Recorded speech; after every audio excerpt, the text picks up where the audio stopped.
Assalamualaikum warahmatullahi wabarakatuh. Hai hai hai.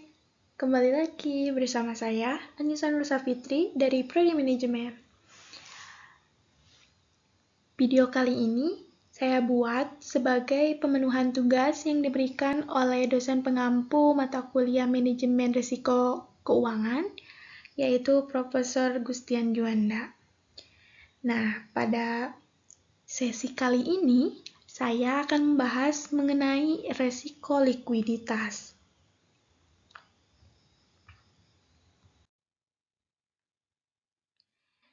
Nah, sebelum kita membahas tentang resiko likuiditas, apa itu resiko likuiditas? Likuiditas ini mengacu kepada kemampuan suatu aset untuk dengan bertransformasi dengan cepat yang diubah menjadi uang tunai tanpa mengurangi nilai yang signifikan. Nah, setelah mengetahui apa itu pengertian likuiditas, mari kita definisikan apa itu dari resiko likuiditas. Resiko likuiditas merupakan suatu ketidakmampuan pada perusahaan untuk bisa memenuhi kewajiban keuangannya yang jatuh tempo. Nah, kewajiban ini dapat berupa pembayaran utang, gaji karyawan, ataupun kewajiban lainnya.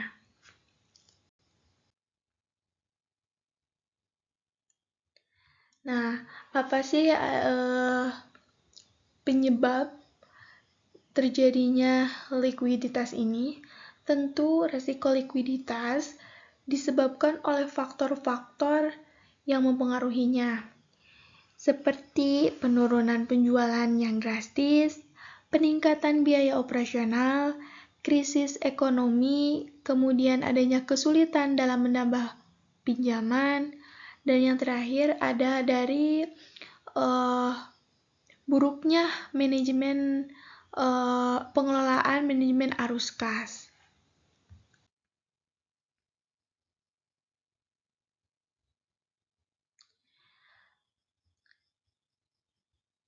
Setelah faktor-faktor tersebut terjadi, maka perusahaan akan terkena dampak dari likuiditas ini, di mana suatu perusahaan dapat mengalami kehilangan kepercayaan investor, kemudian mengalami kerugian finansial yang signifikan, dan juga ada ketidakmampuan membayar hutang, dan resiko yang paling fatal yaitu mengalami kebangkrutan.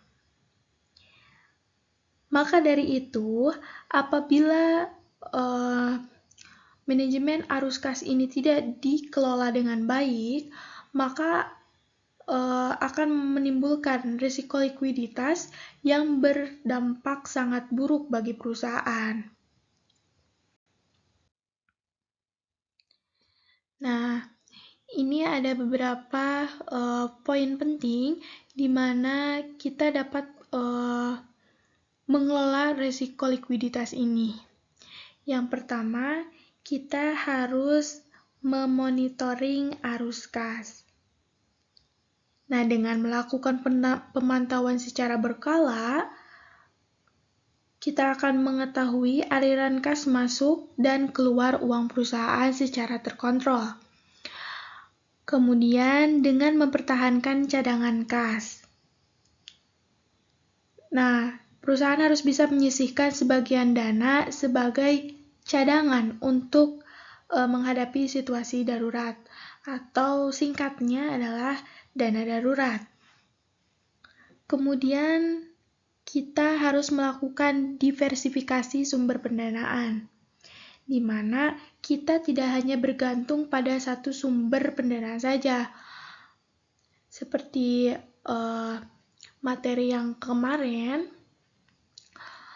kita harus bisa membagi-bagi resiko pendanaan supaya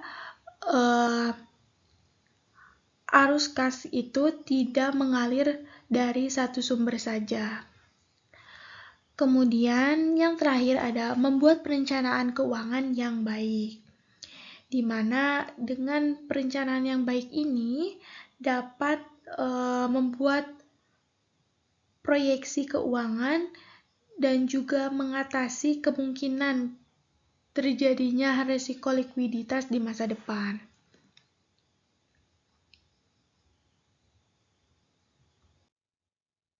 Nah, adapun contoh soal di sini terdapat perusahaan XYZ.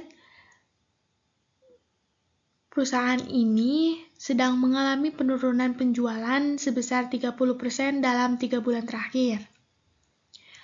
Selain itu juga, perusahaan sedang menghadapi kesulitan dalam mendapatkan pinjaman dari bank. Nah, pertanyaannya, jelaskan potensi resiko likuiditas yang dihadapi oleh perusahaan XYZ dan juga langkah apa saja yang dapat dilakukan untuk mengatasi resiko ini.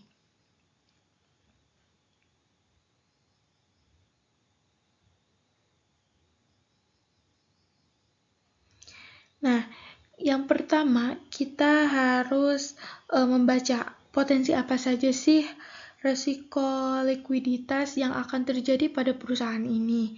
Yang pertama dari penurunan arus kas, di mana pada studi kasus ini ditandai dengan penurunan penjualan sebesar 30% secara signifikan dan hal tersebut mengurangi aliran masuk kas perusahaan.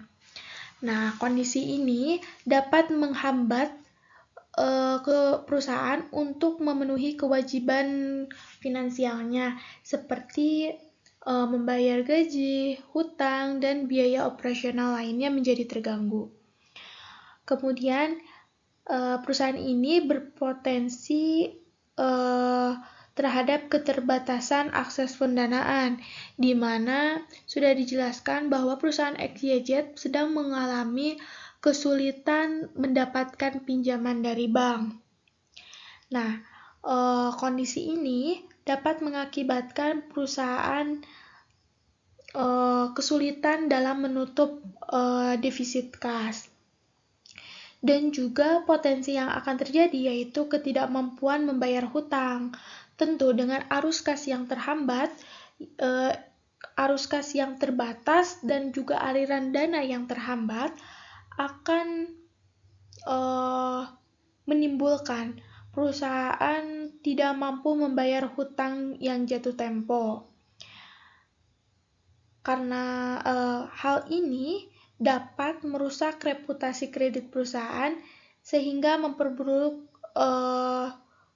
kesulitan untuk mendapatkan pendanaan di masa depan. Nah, pada kondisi-kondisi tersebut, perusahaan akan melakukan penjualan aset non-strategis, di mana penjualan ini akan dijatuhi harga yang kurang menguntungkan bagi sisi perusahaan, sehingga akan melemahkan posisi keuangan dalam jangka panjang perusahaan.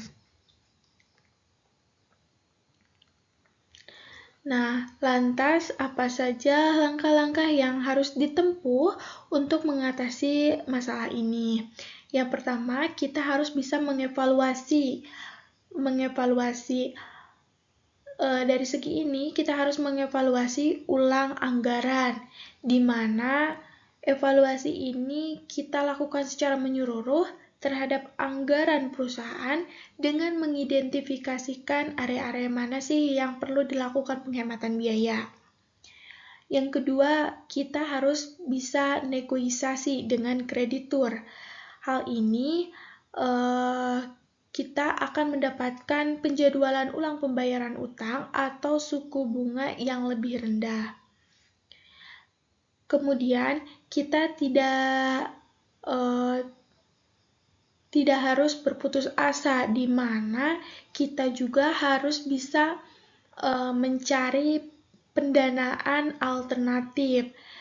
Nah, pada kasus ini, perusahaan hanya mengandalkan pada pinjaman bank, tetapi perusahaan pada kondisi ini harusnya mencari pendanaan alternatif seperti meminjam pendanaan dari investor swasta, venture capital, atau crowdfunding.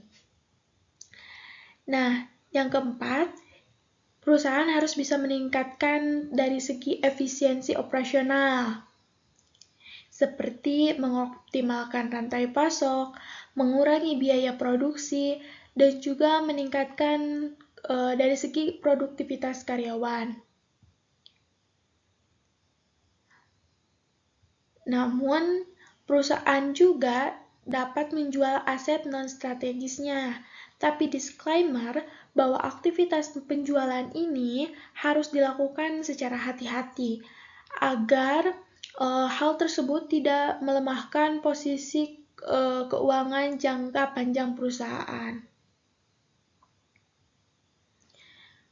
Kemudian langkah yang harus ditempuh selanjutnya yaitu perusahaan harusnya mempercepat penerimaan piutang.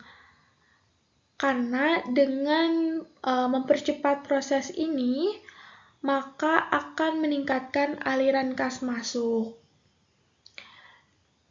Langkah selanjutnya yaitu perusahaan dapat mengurangi persediaan, di mana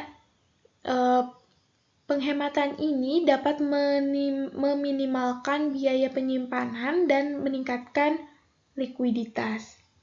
Dan yang terakhir yaitu perusahaan harus membuat bisnis plan yang realistis dengan rencana bisnis yang lebih realistis dan struktur, dan juga berfokus pada upaya pemulihan dari kondisi ini, maka rencana tersebut harus mencakup pada proyeksi keuangan yang lebih akurat dan strategi untuk meningkatkan penjualan. Nah, kesimpulan dari contoh soal ini yaitu perusahaan XYZ menghadapi resiko likuiditas yang cukup serius akibat penurunan penjualan dan juga kesulitan untuk mendapat pinjaman bank. Guna mengatasi masalah ini, perusahaan perlu mengambil langkah-langkah yang komprehensif untuk bisa memperbaiki struktur keuangan, meningkatkan efisiensi operasional, dan juga mencari sumber pendanaan alternatif. Tidak terasa, materi kali ini sudah di penghujung. Mohon maaf apabila ada kata-kata yang kurang berkenan ataupun ada yang ingin ditambahkan terkait risiko likuiditas ini. Silakan komen di kolom komentar. Saya Anissa Nursa Fitri pamit undur diri. Wassalamualaikum warahmatullahi wabarakatuh.